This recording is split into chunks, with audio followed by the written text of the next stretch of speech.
ഞായറാഴ്ചയായിട്ട് എന്ത് സ്പെഷ്യൽ ഉണ്ടാക്കുന്നതൊക്കെ ഇങ്ങനെ ആലോചിച്ചിരിക്കേണ്ട. അങ്ങനെ നേരെ റൂമിൽ പിള്ളേരെ കൂട്ടിയിട്ട് വിട്ട് കിടത്തേക്ക് അൽമയിലേക്ക് നല്ല പോർക്ക് വാങ്ങാൻ വേണ്ടിയിട്ട് അൽമയിൽ ഇവിടെ നല്ല പോർക്ക് കിട്ടും കേട്ടോ. അജ്മാൻ ഏരിയയിൽ നമ്മളെ റൂമിൻ്റെ അടുത്ത് തന്നെയാണ്.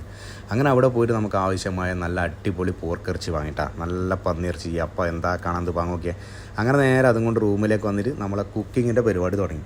അപ്പോൾ ഫസ്റ്റ് തന്നെ എന്താക്കണം, ചെറിയ ചെറിയ കഷ്ണങ്ങളായിട്ട് അങ്ങ് മുറിച്ചെടുക്കട്ടെ. എല്ലാം നല്ല വലിയ കഷ്ണമായിരുന്നു. അങ്ങനെ ഓരോരോ കഷ്ണങ്ങളായിട്ട് ചെറുതായിട്ട് നല്ല അടിപൊളിയിൽ അങ്ങ് മുറിച്ച് സെറ്റാക്കി എടുത്തിട്ടാണ്. പിന്നെ അതിന് ശേഷം കഴുകേണ്ട പരിപാടി. അങ്ങനെ കഴുകാൻ വേണ്ടി ഒരു പാത്രം എടുത്ത് എല്ലാം മുറിച്ച കഷ്ണങ്ങളൊക്കെ അതിലിട്ട് നല്ല അടിപൊളിയായിട്ട് കഴുകി കുറേ പ്രാവശ്യം കഴുകണ്ടാകും. ഒരു 5-6 പ്രാവശ്യങ്ങളും നല്ല പോലെ കഴുകണം. പിന്നെ ബീഫിൻ്റെ കണക്കല്ല ഇത്. പോർക്കിന് വെച്ചാൽ കുറച്ചും കൂടി അധികം വേവ് വേണം, നല്ലോണം വേവിക്കണം. അങ്ങനെ കഴുകിയിട്ട് എല്ലാം സെറ്റാക്കിയിട്ട് എടുത്തിട്ട് നമ്മളെന്താക്കി കുക്കിങ്ങിൻ്റെ പരിപാടി തുടങ്ങിയിട്ടാണ്. അപ്പോൾ ഞാൻ വേറെ ഒരു ലെവലിലാണ്, വേറെ എൻ്റേതായിട്ടുള്ളൊരു സ്റ്റൈലുണ്ട്. അങ്ങനെയാണ് ഞാൻ എല്ലാം കുക്ക് ചെയ്യൽ. ആ ഒരു സ്റ്റൈലിൽ തന്നെ കുക്ക് ചെയ്യുന്നുണ്ട്. അപ്പോൾ ആദ്യം തന്നെ ഞാൻ എന്തൊക്കെ വെച്ചാൽ പാത്രം എടുത്ത് വെച്ച്, കറി വെക്കേണ്ട പാത്രം എന്താണെന്ന് വെച്ചാൽ അത് എടുത്ത് വെച്ചിട്ട് അതിലേക്ക് ഇറച്ചി മാത്രമായിട്ട് ഇട്ട്, വേറെ ഒന്നും അതിൽ ചേർത്തിട്ട് ഒരു സാധനം അങ്ങ് മിക്സ് ആക്കേണ്ട, അത് മാത്രം ഇട്ടു. എന്നിട്ട് നല്ലപോലെ മിക്സാക്കി എടുത്ത് ആ മിക്സാക്കി അടിപൊളിയാക്കിയതാണ്ടാ. നോക്കിയാൽ നല്ല അടിപൊളിയായിട്ട് വെന്ത് വന്നു. കുറേ സമയം വെക്കണമെന്നേലും. അപ്പോൾ അതിൽ നിന്ന് വെച്ചാൽ കുറച്ച് ലാസ്റ്റ് അവസാന നിമിഷത്തിൽ അതിലത്തെ കുറച്ച് നെയ്യും വെള്ളവും ഇങ്ങനെ ഊർന്ന് വരുന്നുണ്ട്. അത് നമ്മൾ വേറെ എടുത്ത് മാറ്റി വെക്കണം. എന്നിട്ട് ഇറച്ചിയെല്ലാം എടുത്ത് സെപ്പറേറ്റ് ആയിട്ട് മാറ്റി വെച്ചതിന് ശേഷം അതേ പാത്രത്തിലേക്ക് ഞാൻ എന്തൊക്കെ കുറച്ച് ഓയിൽ വെച്ച് കുക്കിങ്ങിൻ്റെ പരിപാടി തുടങ്ങാൻ വേണ്ടി. എന്നിട്ട് ആദ്യം അതിലേക്ക് കുറച്ച് ഇഞ്ചി, വെളുത്തുള്ളി, പച്ചമുളക് പേസ്റ്റ് ചതച്ച് വെച്ചത് അത് അതിലേക്ക് ഇട്ടു. പകുതി ഇട്ടിട്ടു. ആ പകുതി ഇട്ടതിന് ശേഷം നമ്മൾ എന്തൊക്കെ അതൊന്ന് വെന്ത് വന്നതിന് ശേഷം നമ്മൾ അരിഞ്ഞ് വെച്ച ഉള്ളിയെല്ലാം അതിലേക്ക് ഇട്ട്, സവാള എല്ലാം ഇട്ട് നല്ലപോലെ അങ്ങ് മിക്സാക്കി എടുത്ത് അതിന് ശേഷം അതേപോലെ തന്നെ തക്കാളി എപ്പോഴും ഉണ്ടാക്കുന്ന അതേ സ്റ്റൈലിൽ തന്നെ കേട്ടോ. അപ്പോൾ തക്കാളി ഇട്ട് നല്ലപോലെ മിക്സാക്കി എടുത്ത് കുറച്ച് ഉപ്പും ഇട്ടു. ഉപ്പിട്ട് കഴിഞ്ഞാൽ പെട്ടെന്ന് അത് വെന്ത് വരും. അങ്ങനെ എല്ലാം നല്ലപോലെ മിക്സായതിന് ശേഷം എന്താക്കി നേരത്തെ മാറ്റി വെച്ച കുറച്ച് ചതച്ച പച്ചമുളക്, വെളുത്തുള്ളി, ഇഞ്ചി ഉണ്ടല്ലോ അതും ലാസ്റ്റ് അതിലേക്ക് ഇട്ട് നല്ലപോലെ മിക്സാക്കി വേവിച്ചെടുത്തിട്ടാണ്. അതിനുശേഷം നമ്മൾ മസാലകളിലായ മഞ്ഞൾപ്പൊടി, മുളക് പൊടി, പിന്നെ മല്ലിപ്പൊടി, കുരുമുളക് പൊടി അതെല്ലാം ആവശ്യത്തിന് ചേർത്ത്. കുരുമുളക് പൊടി കുറച്ച് അധികം ഇട്ടാലും കുഴപ്പമൊന്നുമില്ല, കുരുമുളക് പൊടി നല്ലതാണ്. അങ്ങനെ ആവശ്യത്തിനുള്ള മസാലകളൊക്കെ ചേർത്തതിൽ സെറ്റാക്കി വെച്ചിട്ടാണ്. എല്ലാം കൂടി നല്ലപോലെ അങ്ങ് മിക്സാക്കി എടുത്തിട്ട് അതിൻ്റെ ഒരു നല്ലൊരു മണം ഇങ്ങനെ വരണം, നല്ല ബന്ധം മണം. പിന്നെ അതിന് ശേഷം എന്ന് വെച്ചാൽ നേരത്തെ ഇറച്ചി വേവിക്കുമ്പോൾ, പോർക്ക് വേവിക്കുന്ന സമയത്ത് നല്ല നെയ്യും കുറച്ച് വെള്ളം അതിൽ നിന്ന് ഊർന്ന് വന്നിന് അത് ഇതിലേക്ക് ഒഴിക്കണം കേട്ടോ. എന്നിട്ട് അതെല്ലാം ഒഴിച്ച് നല്ല അടിപൊളി മിക്സാക്കി എടുത്തതിന് ശേഷം എല്ലാം ബന്ധത്തിന് ശേഷം കുറച്ച് കറിവേപ്പില ഇടുക. എന്നിട്ട് അതിന് ശേഷം നമ്മൾ വേവിച്ച് മാറ്റി വെച്ച് ഇറച്ചിയെടുത്ത് ഇതിലേക്ക് ഇട്ടിട്ട് നല്ല അടിപൊളിയായിട്ട് മിക്സാക്കി അങ്ങ് എടുക്കുക കേട്ടോ. എല്ലാ ഇറച്ചിയിലേക്ക് ഇങ്ങനെ മസാല എല്ലാം നല്ല പാങ്ങിൽ പിടിക്കണം, അതുപോലെ അങ്ങ് മിക്സാക്കി എടുക്കുക. പിന്നെ ഈ സമയത്ത് ഞാൻ കുറച്ച് ഗരം മസാല അതിലേക്ക് ഇടുന്നുണ്ട് കേട്ടോ. പിന്നെ കുറച്ച് കുരുമുളകും.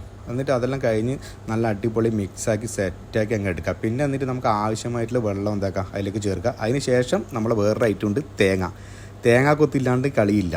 തേങ്ങാക്കൊത്ത് എന്തായാലും വേണം, മസ്റ്റാണ്. അപ്പോൾ തേങ്ങാക്കൊത്ത് എടുക്കാൻ വേണ്ടിയിട്ടുള്ള ശ്രമത്തിലാണ് നമ്മളെടുത്തത്. തേങ്ങ നല്ല ചിരട്ട മാത്രമായിട്ട് ഇളക്കിയെടുക്കാൻ പറ്റുമോ നോക്കുന്നത് കേട്ടോ.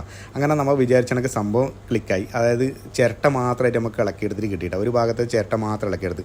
അങ്ങനെ ഇളക്കിയെടുത്ത് കഴിഞ്ഞാലെന്ന് വെച്ച് കഴിഞ്ഞാൽ പിന്നെ നമുക്ക് തേങ്ങ കൊത്ത് നല്ല പങ്കിൽ കിട്ടും. ആ തേങ്ങ കഷ്ണങ്ങൾ കണ്ട നല്ല അടിപൊളിയായിട്ട് നമുക്കിങ്ങനെ മുറിച്ചെടുക്കുക. അല്ലെങ്കിൽ ചിരട്ടയിൽ നിന്ന് ഇങ്ങനെ ചിള്ളിയിട്ട് ഇങ്ങനെ കട്ട് ചെയ്തിട്ട് എടുക്കണം. അപ്പോൾ അതിൻ്റെ ആവശ്യമൊന്നുമില്ല. അപ്പോൾ നമുക്ക് വിചാരിച്ചണക്ക് നല്ല പങ്കിൽ കിട്ടി.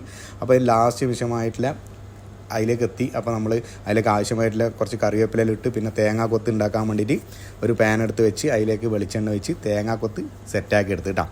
അങ്ങനെ തേങ്ങാക്കൊത്തെല്ലാം നല്ല അടിപൊളി റെഡിയായി സെറ്റായി എടുത്തതിന് ശേഷം നമ്മൾ ഉണ്ടാക്കി വെച്ച പോർക്ക് കറിയിലേക്ക്, പന്നിക്കറിയിലേക്ക് അങ്ങിട്ട് നമ്മുടെ അവസാന നിമിഷം അങ്ങനെ സെറ്റ് നമ്മളെ കറി ഇടാം റെഡി ആയിട്ടാണ്. എൻ്റെ മോണ എന്താ മണവല്ലോ, ചെന്ത് പാങ്ങ് കാണുമ്പോനെ വേറെ ലെവൽ അടിപൊളി സെറ്റ് സാധനം. അപ്പോൾ പന്നിക്കറി മാത്രമേ നമുക്ക് തിന്നാൻ കഴിയില്ല. അപ്പോൾ അതിൻ്റെ അപ്പുറം എന്തെങ്കിലും വേണ്ടേ, അതിന് വേണ്ടിയിട്ട് നമ്മൾ എന്താക്കുന്നില്ല ചിന്തിച്ചുകൊണ്ടിരിക്കുമ്പോഴാണ് പുട്ടുപൊടി നാട്ടിൽ നിന്ന് കൊണ്ടുവന്ന് ഓർമ്മ വന്നത്. അങ്ങനെ നമ്മൾ പുട്ടാക്കാമെന്ന് വിചാരിച്ചു. അങ്ങനെ പുട്ടിൻ്റെ പരിപാടിയായിട്ട് അടുത്തത്. അപ്പോൾ കറിയെല്ലാം ഉണ്ടാക്കി മാറ്റി വെച്ച് അപ്പോൾ അടുത്തത് പുട്ടാക്കണമല്ലോ. അപ്പോൾ അന്നില്ലേ ആ ഒരു ലെവലിലായിരുന്നു. പിന്നെ പുട്ടും പന്നിക്കറിയും, പുട്ടും പോർക്കും വേറെ ലെവൽ സെറ്റ് സാധനമായിരിക്കും.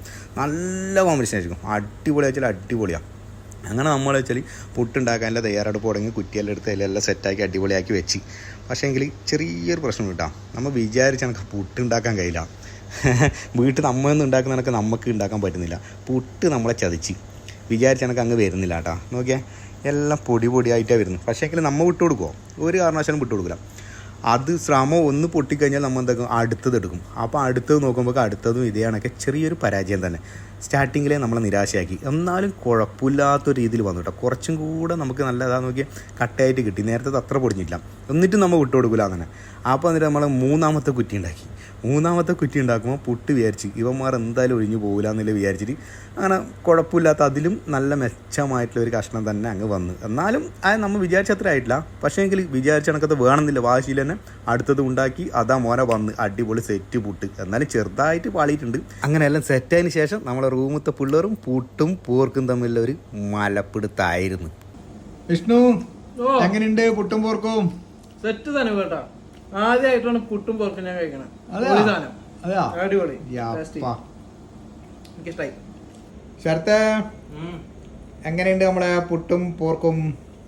ഒരു രക്ഷയില്ല. നിങ്ങളെ കാസർഗോഡ് ഭാഷ പറഞ്ഞു കഴിഞ്ഞാൽ നല്ല അതെയാ? അയ്യോ അമലൂട്ടാ എങ്ങനെയുണ്ട്? സനുവേട്ടാ പുട്ടില്ലേ അത് വീട്ടിൽ അമ്മയാക്കുന്നതൊക്കെ തന്നെ. അതെയാ? പക്ഷെ പോർക്ക് എന്റെ മോനെ അത് വേറെ ലെവല് സാധനം. മജ്ജ ഇങ്ങനെ പൊട്ടുന്ന സാധനം വേറെ ലെവല്. ഇന്ന് പുട്ടും പോർക്കും ഫസ്റ്റ് ടൈം വേറെ ലെവല്. അയ്യോ പവർ സാധനം. പിന്നെ ഒന്നും നോക്കിയിട്ടില്ല, ഒരു പ്ലേറ്റ് എടുത്ത് 2 കഷ്ണം പുട്ടം കിട്ടിയിട്ട് കുറച്ച് കറിയും അതിലേക്ക് വെച്ച് നമ്മളെ പോർക്ക്. എൻ്റെ മോനെ സെറ്റ് സാധനം, എന്താ പാങ്ങ്. വിചാരിച്ച പോലെ അല്ല കേട്ടോ, പുട്ടിൻ്റെ അപ്പുറം അടിപൊളി സെറ്റ് സാധനം. അപ്പോൾ പോർക്ക് എല്ലാവരും കഴിക്കില്ല. അപ്പോൾ കഴിക്കുന്ന ആൾക്കാരെല്ലാം ഒന്ന് ഉണ്ടാക്കിയിട്ട് നോക്ക് കേട്ടോ. ഈ മോഡലിലൊന്ന് കറി ഉണ്ടാക്കിയിട്ട് നോക്ക്, അടിപൊളിയാണ്, ഒരു രക്ഷയില്ല, സൂപ്പർ സാധനം. അപ്പോൾ പിന്നെ എല്ലാം പറഞ്ഞു നടക്കണം കേട്ടോ, സെറ്റ്. അപ്പം സബ്സ്ക്രൈബ് ചെയ്യുക, ലൈക്ക് അടിക്കുക, ഷെയർ ആക്കുക. യൂട്യൂബ് ചാനലിൻ്റെ കാര്യം മറക്കല്ല കേട്ടോ. എല്ലാവരും ഒന്ന് യൂട്യൂബിലും കൂടെ നല്ലപോലെ കട്ടക്കുന്നിട്ട് സപ്പോർട്ട് ചെയ്യുക. Okay set.